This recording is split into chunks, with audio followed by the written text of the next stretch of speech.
1011 or by emailing sfhr@odyssey.com. Join us at Odyssey as we all do our one thing, together millions of things for our planet. After Halloween, your used jack-o'-lantern and other gourds are great additions to any compost pile. When we each share our one thing, it becomes a million things for our planet. What's your one thing? Listening to 95.7 The Game, KGMZ FM at HD1 San Francisco. An Odyssey station.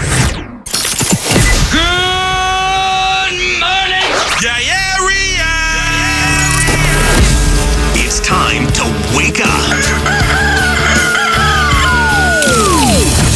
It's 5, and we're live. Oh, is this thing on? I don't care. I want him to hear. This is the Pregame Show, your early morning shot of sports on 95.7 The Game. Come on! Let's go. Pregame show, baby, on a hump day. Joe Spadoni. For the next hour, y'all got me. Thank you for joining me this morning. If you're just getting off work, getting ready for school, getting ready for the week, whatever you're doing, I'm just happy you're here. You know what? We got an awful lot to get to. We got Niners Browns. We got some sound I want to get to from Peter King, Brian Baldinger, some heavy hitters in the game of football. Peter King, obviously, our 95.7 The Game NFL insider, joins Willard and Dibbs weekly. You can find that interview on YouTube, as well as Brian Baldinger, former NFL player, NFL Network analyst, and our 95.7 The Game NFL insider, who joins the Morning Roast weekly at 7:30 every Tuesday. Find that interview on YouTube as well. And you can find us every single day, Monday through Friday, from 5 a.m. through 7 p.m. on Twitch and YouTube, powered by First NorCal Credit Union. We are live and streaming. Search 95.7 The Game. Like, subscribe. Hit us up on the Comcast Business Text line, 888-957-9570. You can call that number as well. Call or text, 888-957-9570. Good morning, Nicole Diaz, Daniel Barry Sports. Highlights. Appreciate you guys. See, Nicole, she gives off the illusion that she's waking up super early. She's not. She's out in Miami. Although, in Miami, 8 a.m. may be pretty early. All the clubbing they got over there. I've only heard about it. Only seen it on TV. Never been to MIA. Never been to Florida, actually. Maybe I'll go one day.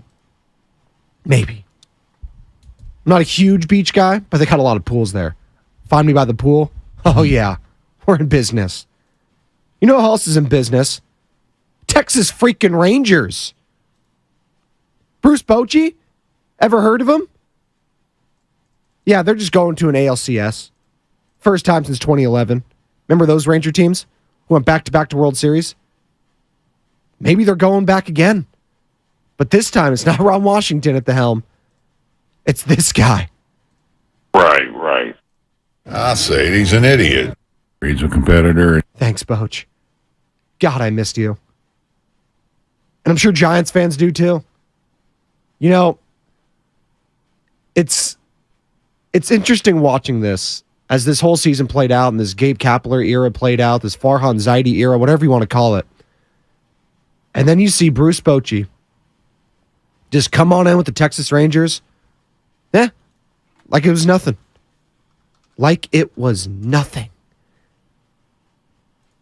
Oh, they were too busy celebrating on Saturday.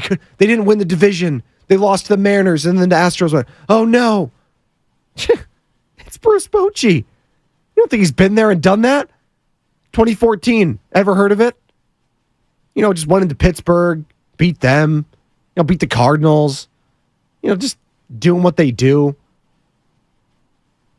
Beat the Kansas City Royals, who ended up going back to the World Series the year after and winning it all. He's got a chance to be the third manager ever to take 3 different teams to the World Series. That's an incredible feat. Did it with the Padres. Shout out Tony Gwynn, RIP. Obviously did it with the San Francisco Giants, winning 3 there. And he could do it in his first year at the Texas Rangers, this year, bringing them back to another World Series. Never won one in Texas. He'd be a legend. He's already a legend in 2 markets. How about a 3rd? And he does it in a way that even the opposing fan base can't help but root for this guy. Now, I'm sure the Orioles fans are not rooting for him today. They're feeling down on themselves, but it was a fun season. And Baltimore should be back. They're young. They're talented. They got humbled. They ran into a hot team. And that's what happens in baseball. The hot hand. That's why this bye thing for the top seeds, it's a blessing and a curse. If you need to set your rotation, fine. But you're sacrificing a lot of those bats along the way. And those Rangers bats haven't stopped. And Bruce Bochy knows better than anyone else. It's all about the hot hand come playoff time. Who's playing the best towards the end of the year? And right now, it's the Texas Rangers. It was the Arizona Diamondbacks who have the Dodgers on the brink. Will they sweep them?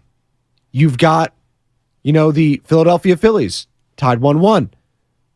Got the Houston Astros, who did have a bye, but they're the Houston Astros. They did that last year. They've won. They're experienced. They're seasoned. And they have the Minnesota Twins on the brink after our old pal Sonny Gray got roughed up out in Minnesota. But I just wanted to open up this morning in regards to Bruce Bochy and what an incredible job he's done this year. And I think it's finally time to say, what the hell, Giants? Why did we push this guy out? Oh, it was just time. Why? Oh, they needed a new voice. No, they didn't. They needed better players, because clearly we've seen with the Texas Rangers this year, if you give the guy good players, good things could happen. What a concept. When you sign guys like Marcus Semien, Corey Seager, Jacob deGrom, right? Nathan Eovaldi, and I know deGrom's not there. But you get these guys in the building, add in the Adolis Garcias, amongst other, the Nathaniel Low, potato, apologies. Then you got a formidable freaking team. You go out and trade for the Jordan Montgomerys of the world, right? Again, already mentioned the Max Scherzers. Is he going to have a part to play if they play the Houston Astros? And that's the matchup we all want, right? That's the matchup we all want. Dusty, Bochy, in-state rivalry, in-division rivals, Astros, Rangers, some heavy hitters there. Very heavy hitters. Altuve, Bregman, Jordan, Tucker, right? Framber Valdez, Verlander. And you could possibly... Can we get a Verlander v. Scherzer matchup? Former Mets, right? At the beginning of the year? Going off against each other in the ALCS? Be pretty freaking wild.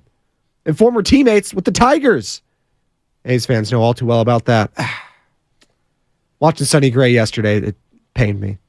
Because he was such a baller against those Tigers teams. God, he was so good and so young. He was our day one starter. He was our game one starter as a rookie. Coulda, shoulda, woulda. Thanks for the memories. Shout out Fall Out Boy. Good morning to all of you on the Comcast Business Text line, 888-957-9570. 650, the Rangers spent money. They did. They did. But the Giants are spending money too. But just on the Mitch Hanigers and the Michael Confortos and the Ross Striplings and the Shamanayas. It's all about the money allocation. And right now, the allocation of resources with the San Francisco Giants are piss poor. Texas Rangers needed a grown-up in the room. They got one. They got a hell of a staff over there. Always been a big fan of Mike Maddox, pitching coach. Always been a fan of the way he talks to his relievers and pitchers. Puts his arm on their shoulder. Gets a little, grounded. Gives them a good sense of how they're feeling. Always appreciated that. And Bochy, he's better than anyone. He's a maestro when it comes to the pitching staffs. You thought they were done because, Jacob deGrom's out? Psh, this is Bruce Bochy. Guy made Ryan Vogelsong a G. He made Barry Zito likable again. He's a Hall of Famer. And you all were doubting this man that he would not get back to the mountaintop? Well, he wasn't doing it here. It was time. This team was bled out. Bochy wasn't doing it. It's okay to have a bad few years. It's okay. Even the greatest of the greats have some down years here and there. It happens.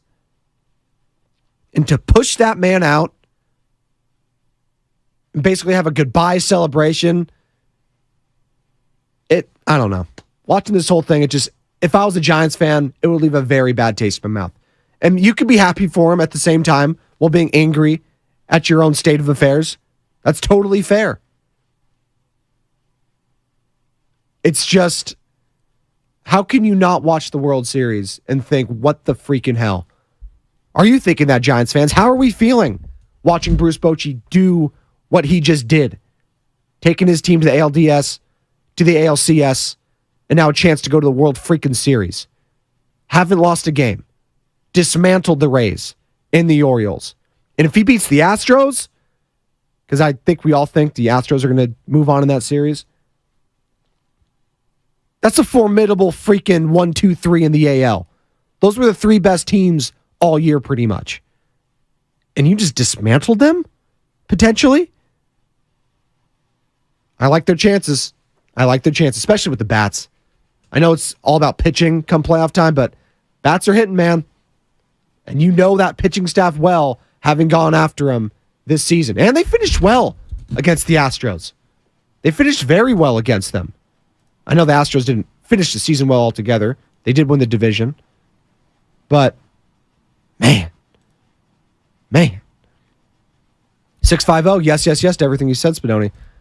Yes. Shout out Joe Shasky. He'll be on about, 15 minutes. You think him and Sam Lubman aren't fired up, garlic fries and baseball guys, about what Bruce Bochy's doing right now?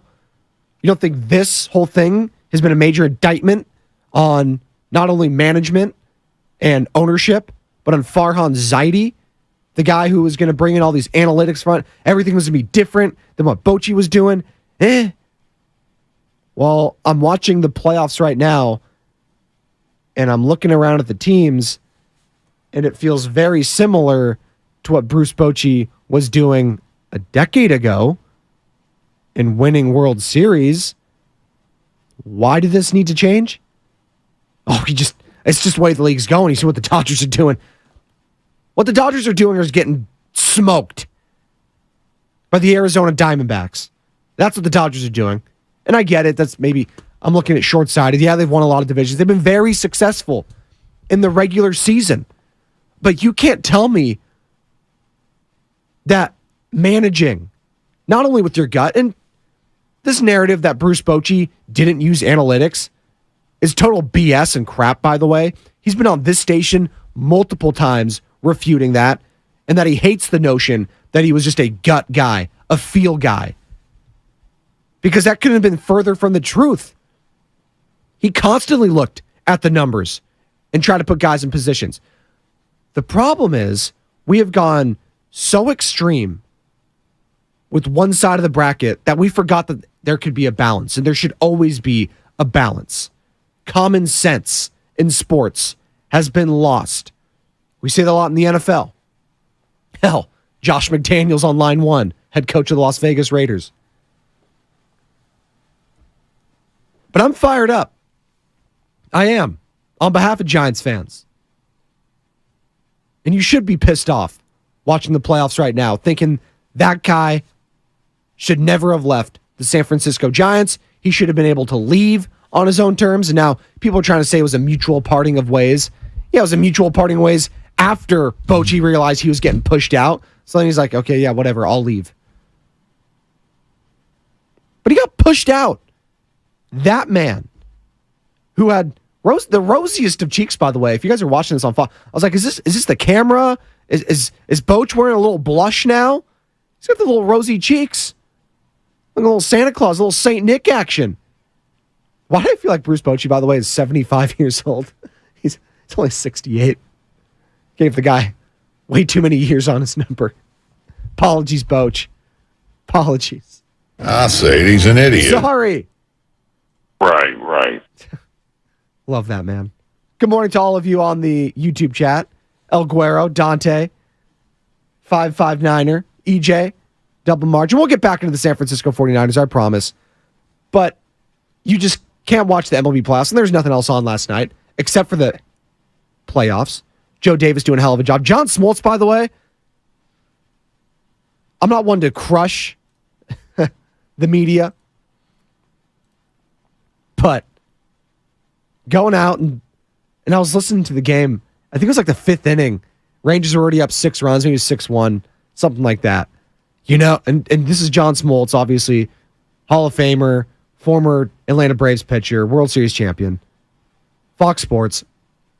And, you know, if this series is played 10 times, the Orioles, they might win all 10 of them, or 9 out of 10, something like that. I was like, who cares? They're not winning this one, John. And that's actually disrespectful because we've seen Bruce Bochy dominate these series before where he was the underdog. How many times were the Giants underdogs in so many of their series?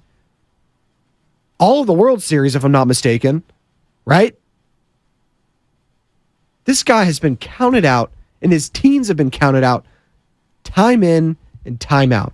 They'll be counted out again next series, by the way, against the Houston Astros. And will anyone be shocked if Bruce Bochy goes on to win the whole thing? Will anyone really be shocked? At least here we won't.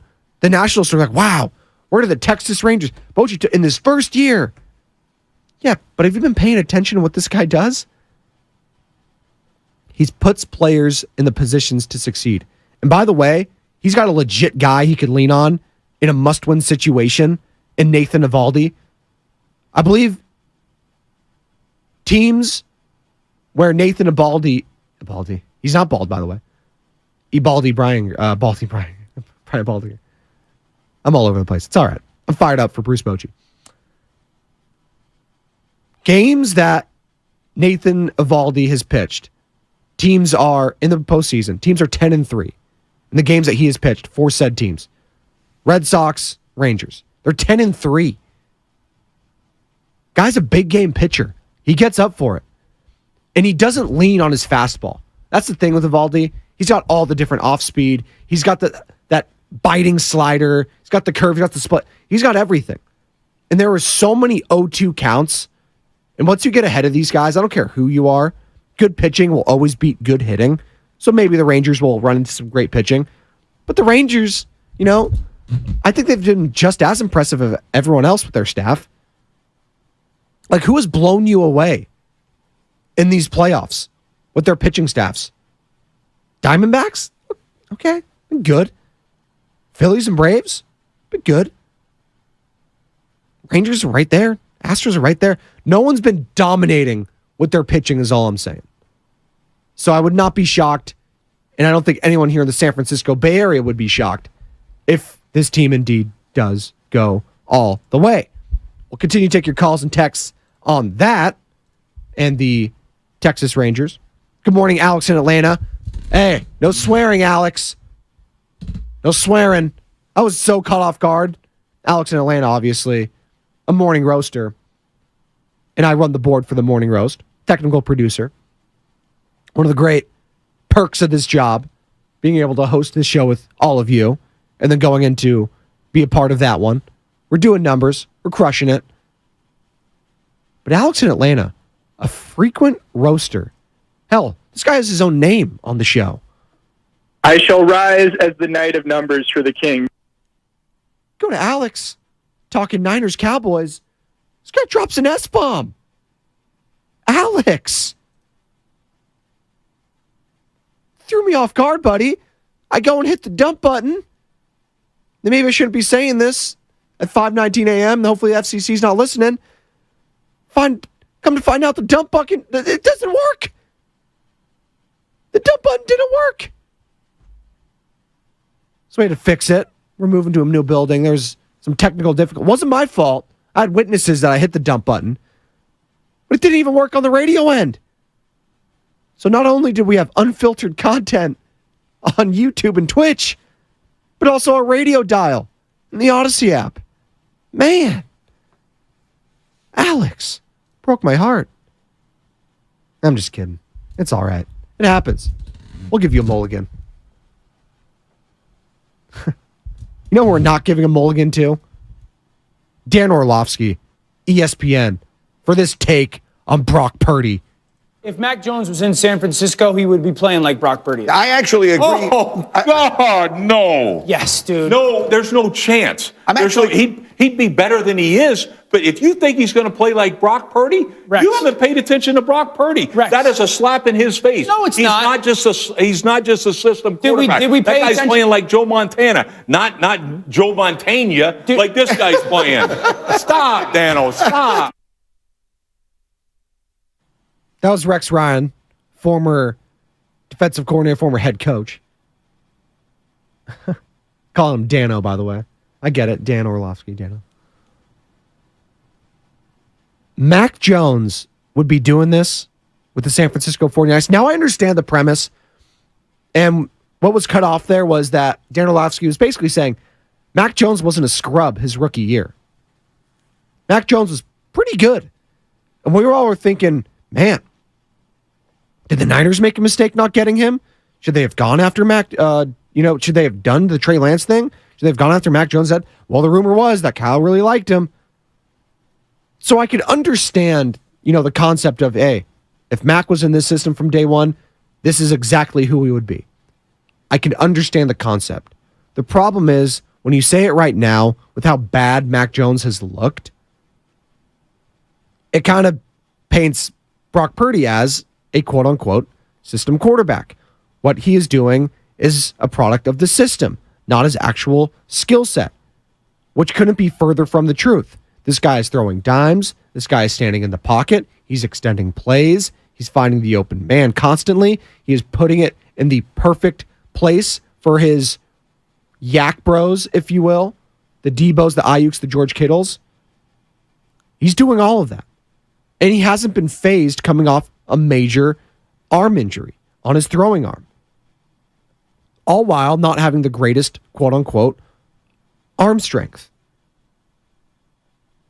So while I respect Dan Orlovsky as a former NFL player and as a mind, I just completely disagree with that take.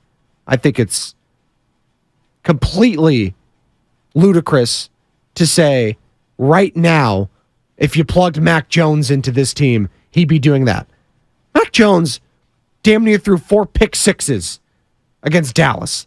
He just got destroyed against the New Orleans Saints. And they might get destroyed against the Raiders this week at Allegiant Stadium. And the Raiders stink. Their offense does anyways. I'll give credit to their defense. They've only allowed 1 touchdown in their last 6 quarters. But they're not very good. By the way, this is the little reunion of last year when Jacoby Myers, who's now a Raider. Remember that game, Raiders-Patriots, where he went YOLO? It was the final play of the game. And then Chandler Jones, he takes it all the way, stiff arms Mac Jones. I don't think Mac's ever recovered from that. And it's unfortunate Chandler Jones bring up that name. He's obviously been cut, going through much bigger things. Hoping and praying for that guy. In his mentals, kind of scary situation going on there. Obviously getting arrested and all those videos he's posted on social. It's just hoping he gets the help that he clearly needs. Chandler Jones. But Darren Orlovsky, the only help he needs is just a better take.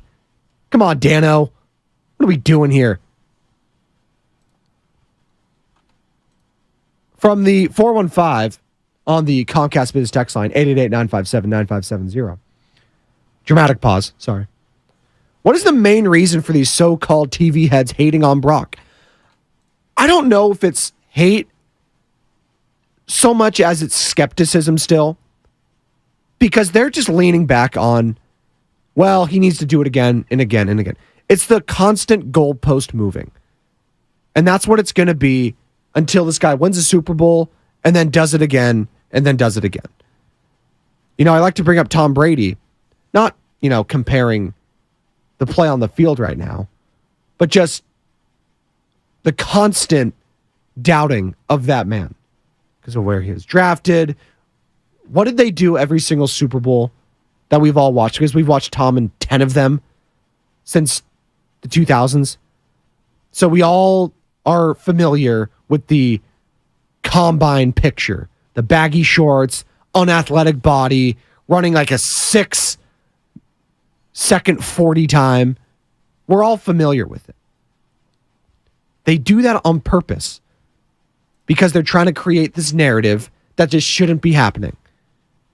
That what this guy's doing is otherworldly. Well, Brock will, if he keeps doing this, maybe he'll eventually get to that. Maybe he'll eventually get to that. Oh, this is what he looked like in the combine. But Brock didn't look nearly as unathletic as Tom Brady. But you get what I'm saying. They're constantly going to be doubting this man. Constantly. But you know what? 49er faithful and Niner Nation, whatever you guys want to be called, all you care about is the wins and the trophies and the Lombardis potentially. That's all you're going to care about. And right now, the 49ers, they're the most equipped in the NFL to go and get that thing. And by the way, this Sunday in Cleveland, it's looking like a lock for the 49ers. A lock. I'm going to tell you why on the other side. 888-957-9570 is the number to call or text. Twitch and YouTube powered by First NorCal Credit Union. Search 95.7 The Game. Like and subscribe. We are streaming there. And be sure to download that Odyssey app. This is the pregame show. Joe Spadoni. Come on back. 95.7 The Game. Finding great candidates to hire can be like, well, trying to find a needle in a haystack, but not with ZipRecruiter. Its powerful technology actively finds and invites qualified candidates to apply to your job. So while other companies might deliver a lot of hay, ZipRecruiter finds you the needle in the haystack. See why 4 out of 5 employers who post a job on ZipRecruiter get a quality candidate within the first day. Try ZipRecruiter for free at ZipRecruiter.com/free. That's ZipRecruiter.com/free.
could be the most expensive night of your life. Getting pulled over for buzzed driving could cost you around $10,000 in fines, legal fees, and increased insurance rates. Nothing kills a buzz like getting pulled over for buzzed driving, because buzzed driving is drunk driving. Brought to you by the National Highway Traffic Safety Administration and the Ad Council.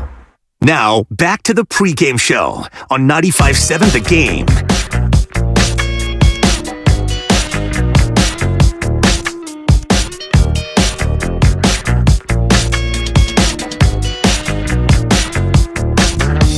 Welcome back.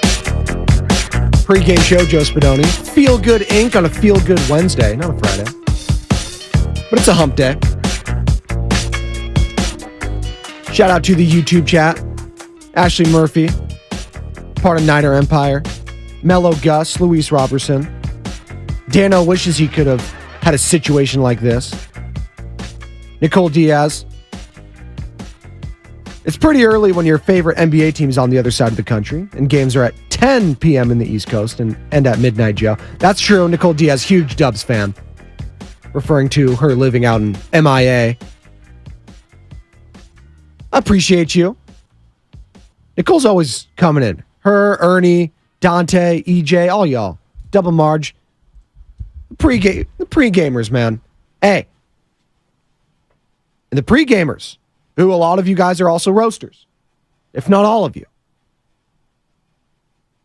I'm going to be at, alongside Bonte Hill, Joe Shasky,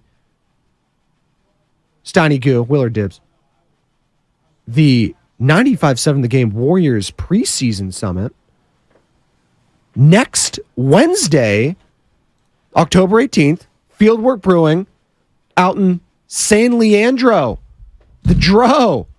I'll be there. Yes, sir. I'm going to be there. Last two, couldn't make it. I know some of you are bummed out. This time, I want to go talk to you guys. All y'all been with me since day one, since I was just a measly board up.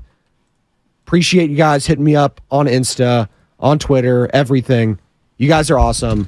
Wanted to say hi, buy some drinks, do what we got to do, talk shop at Fieldwork Brewing next week, Wednesday, October 18th. Cannot wait.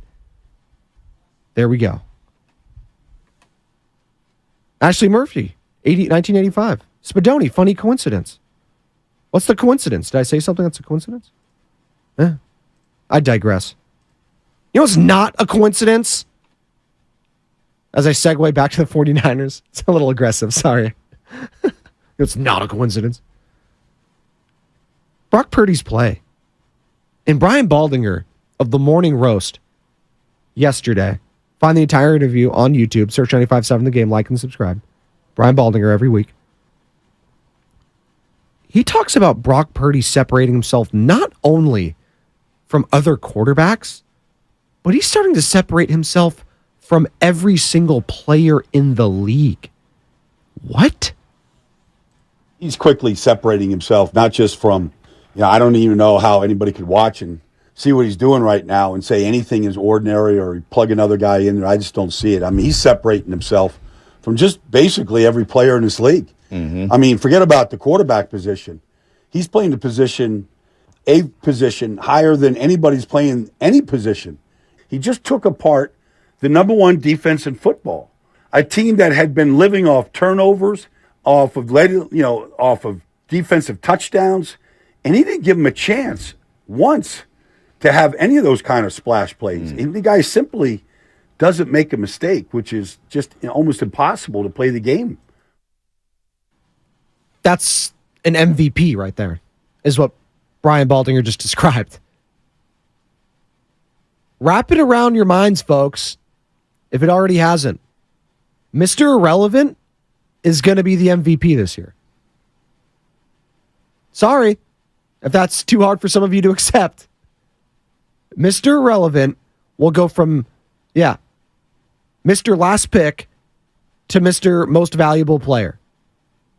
Which I know for a lot of you, it's very difficult to comprehend, even though it's happened before. We've talked about Kurt Warner and Tom Brady. Well, then it means he's a Hall of Famer. Well, I'm not saying he's not going to be I'm not saying he's a Hall of Famer right now.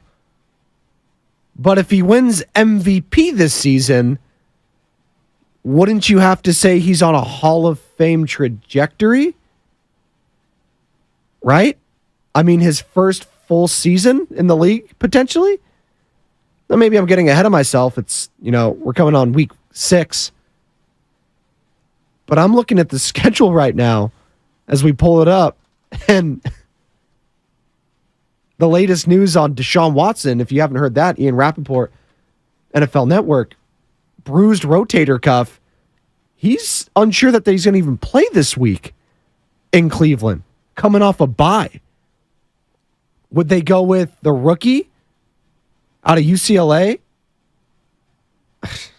Good luck. So you have that coming up on the road. Then you have Monday Night Football at Minnesota on the road. No Justin Jefferson. They've been in every game, so it might be a tight one, but it also might be a bloodbath. So that's 7-0. Then you got the Bengals, who, let's see how they're playing then. They've been playing better as of late. Got the Bengals at home. Then you got the Jags. That's a tough little 2-game stretch. You got the Bucks. They're a fun team. Don't think they're on the Niners level. Then you got the Seahawks on November 23rd. That's going to be the little stretch. And then obviously you got Eagles coming up after that. You've got another Seahawks. Got Cardinals, Ravens, Commanders. I'm just looking at playing the schedule game. And if you want to say that's too early, bite me. Call my shot. He's winning it. Lock it up. I don't care if you say it's bad juju or anything. Please. Brock Purdy right now is immune to everything, including jinxes. And he's playing like the MVP. Get over it. Get over it.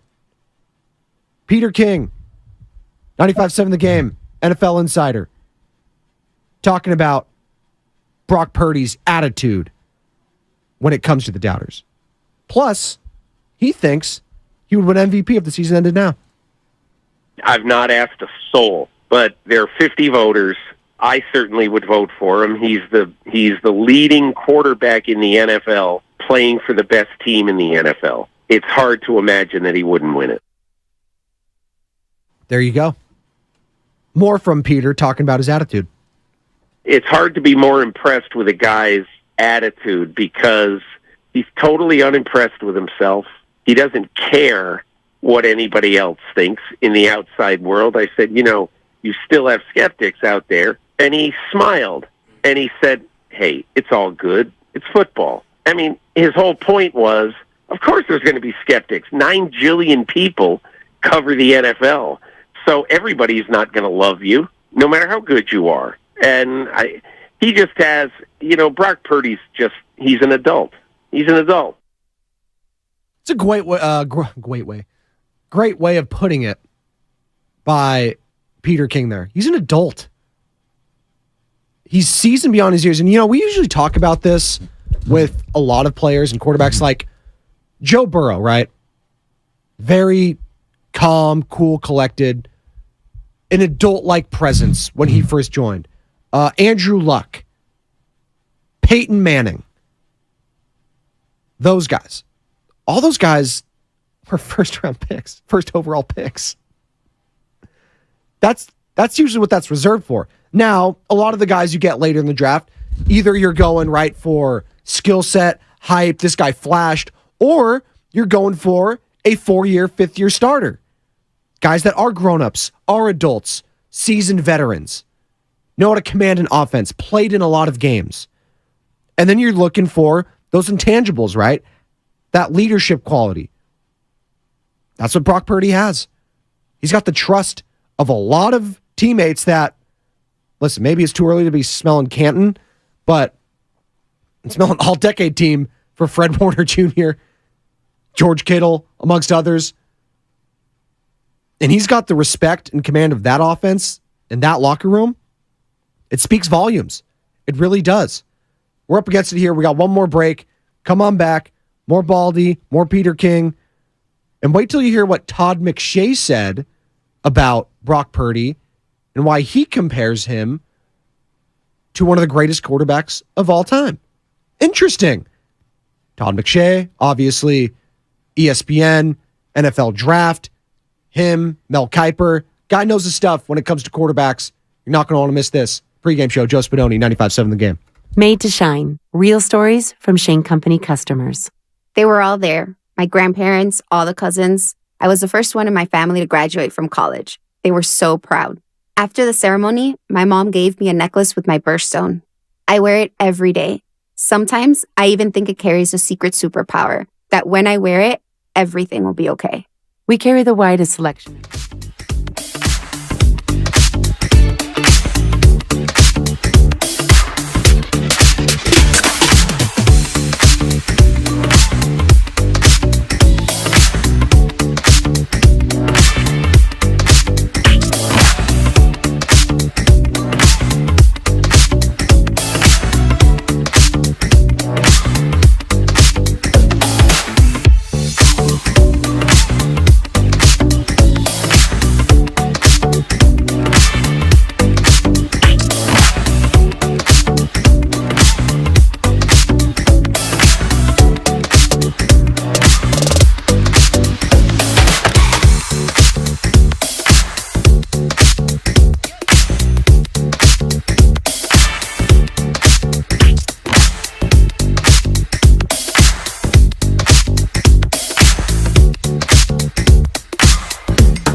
giving our history a great future.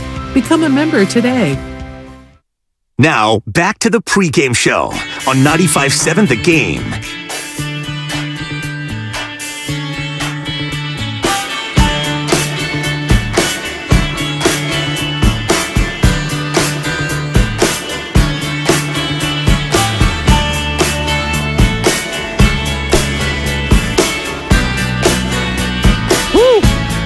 We're not under pressure here. The pregame show. Let's go. Joe Spadoni with you for one more segment before handing it off to Fonte Hill and Joe Shasky. They're fired up. Did I read that right? You guys got Bernie Kosar on today? Let's go. Hell yeah. All about the U, baby. Cleveland Browns legend, Mary Kay Cabot, who covers the team, I should say, will join them as well. Deshaun Watson, uncertain for Sunday. Bruised rotator cuff.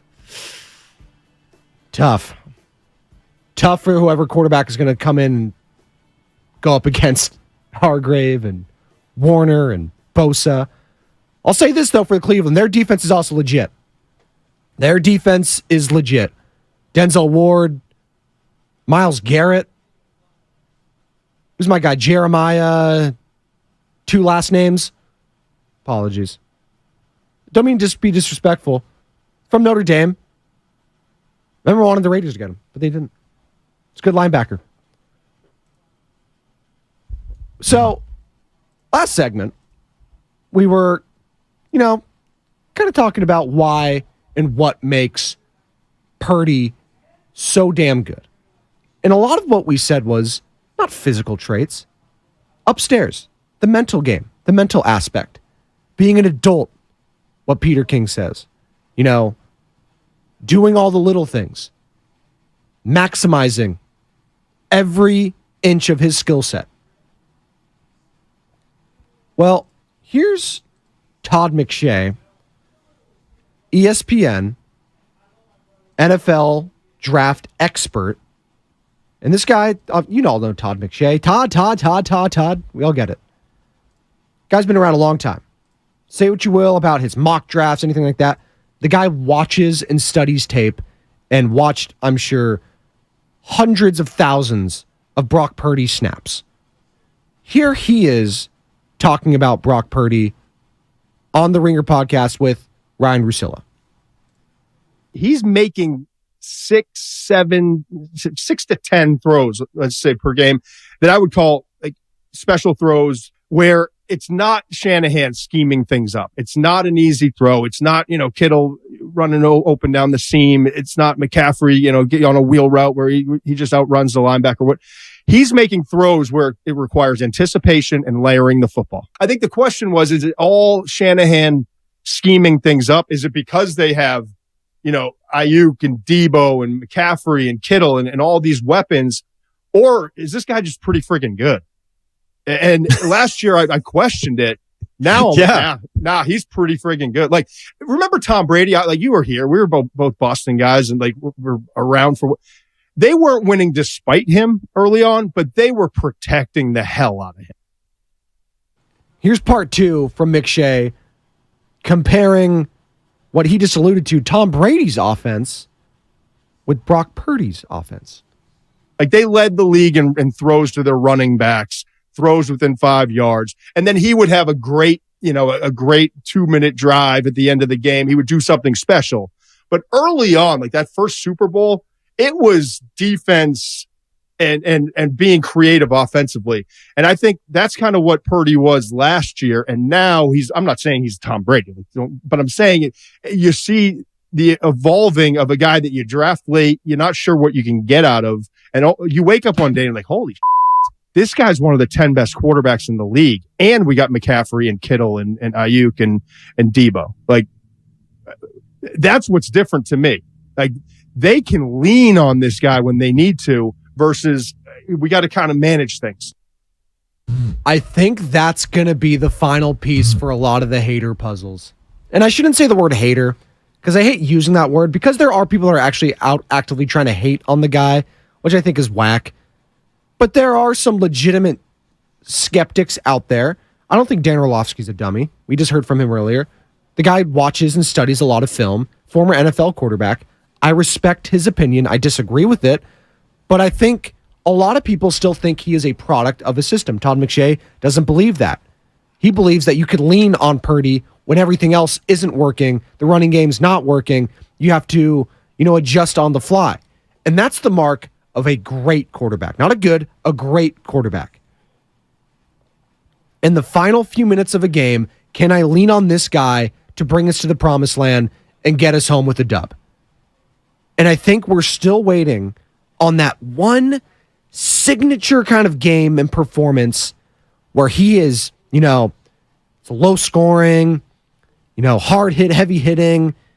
And can he, in 2 minutes, down a few points, whatever, lead the game-winning drive for the touchdown or the field goal? Can he do that against a Philadelphia or a Kansas City? Well, if he's in that position, then things are going pretty damn well, first and foremost. But that's fine if that's what it's going to take for you to believe in him. Sure. But if they keep having these massive leads, it's not going to matter, right? If they keep getting these 10-point leads quickly and then they double dip, coming out of every half, it's going to be tough for this guy to prove himself to all these people. Well, let's see when the chips are down. Right? We keep going back to that Raider game. Oh, they were down double digits. Raiders, I'm not putting them in the same category as like an Eagles.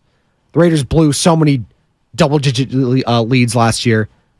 They're like me playing Halo 2, shout-out lockout team deathmatch, circa 2005. I choked every single time. That was a deep cut for those of you that played that game. Nerding out here on the pregame show, Joe Spadoni at 5:54 a.m. It's all right. It's what we do. Halo 2, greatest console game of all time, by the way. Still, to this day. Not even close. Not even close. Could Brock Purdy be... I'm not saying he's the greatest. Relax. Kind of having ridiculous segues today. It's all right. We're having fun. Having a great time on a hump day. Here's more from Brian Baldinger. We've been talking a lot about, Cleveland. It's kind of Wednesday. We're kind of doing a little scouting report. Here's Baldy looking ahead to this matchup in Cleveland, talking about this Cleveland Browns defense, which Brock Purdy, current MVP, from me, will be playing Sunday. Well, they rebuilt their defensive line, so they got Zadarius Smith. They got Oko from Houston. I mean, they've got pass rushers right now. They got an excellent secondary. Excellent. I mean, these guys, Denzel Ward, Martin Emerson, these guys can play sticky man coverage. All right, and then Schwartzy is a guy that knows how to dial up blitzes, knows how to change things up. So, and, Miles has moved all over the place. He's been over the left tackle, over the right tackle. He stands straight up over the center, and he's there, ready to do a crossover dribble on you. They're moving him around, which is smart. And here is Baldy talking about the Browns' offense. I don't know what's going on with Deshaun Watson, honestly. He's a healthy scratch in the last game in Baltimore. They needed him. They put a rookie out there, Dorian Thompson-Robinson. He wasn't terrible, but he's a rookie. Right. He made some mistakes. I'll say this about Cleveland offense, no matter who's that quarterback. This is a bombs-away offense. They take deep shots. They're not very good at hitting a high percentage of them, but they get defensive pass interference calls. They get illegal contact calls. They take shots. And you got to be ready. You're the safety, you're Travarius Ward, you're these guys on the edge. The ball's going down the field with this offense. And so they're going to run the ball, they're going to play action pass and take their shots. Well, hard to do if your rotator cuff is bruised, which is what is being reported right now. Ian Rappaport, NFL Network, Deshaun Watson, bruised rotator cuff, uncertain for Sunday's game. Will it be the aforementioned Dorian Thompson-Robinson out of UCLA starting? Good luck. That's tough to ask a rookie to go up against this team. It's really tough. Man. Do they have any other rookies on the schedule of 49ers now that I'm looking at it? Browns, Vikings, Bengals, Jags, Bucks, Seahawks, Ravens. No? Sam Howell, second year? No. So this could potentially be their only rookie facing, unless there's another injury, obviously, to another quarterback. But I'm liking this matchup more and more. At first, wasn't. Now that could change if Deshaun Watson plays. He hasn't been playing well, but if he does suit up, that changes things. Team coming off a bye, team that's desperate. AFC North is all discombobulated. You have quarterbacks like Lamar Jackson, Joe Burrow, and Deshaun Watson, and Kenny Pickett is leading it. We all saw Kenny Pickett in week 1. I don't think any of us were really that impressed, so obviously it's more than a quarterback at times. But the Browns need Deshaun to get going, and if he can't go, it's bombs away in that backfield. It might be low scoring, but this could have a 20-3 kind of feel to it where the Niners just dominate time of possession, eat away at the clock, and night, maybe the floodgates open late. It goes 27-3. Kind of has that feel to it. It's not going to be great weather-wise. I think it's going to be in the 50s. It's going to be that cold, but liking this matchup more and more. And the more I like this matchup, the more I'm looking at the schedule. I'm not saying 07 Pats, but it feels like it's going to go down to December 3rd. And I know any given Sunday, they can stub their toe. They could lose to the Vikings. S happens. But the way this team is buttoned up right now, I'm not seeing a fluke anywhere. I'm not seeing, the Niners being off their game. What Kyle Shanahan said after the game on Sunday was, these guys were so locked in and focused. Maybe it had something to do with the Cowboys, but also that was the most focused he's ever seen them. So that's why I was coming into this game against Cleveland like, are they going to let their guards down? They could let their guards down if Deshaun Watson's not playing. I'll tell you that much right now. And fearing Dorian Thompson-Robinson. Please. Can't wait to ask Mary Kay Cabot, the Morning Roast, who covers the Cleveland Browns. They'll ask her about Deshaun Watson, all of that. They'll talk to Bernie Kosar, memories galore, Browns back in the day. Probably the greatest quarterback in recent Cleveland Browns history, right? Hey, Johnny Manziel, I'll tell you that. Morning Roast up next. Ponte Hill, Joe Shasky. Don't go anywhere. 95.7 The Game.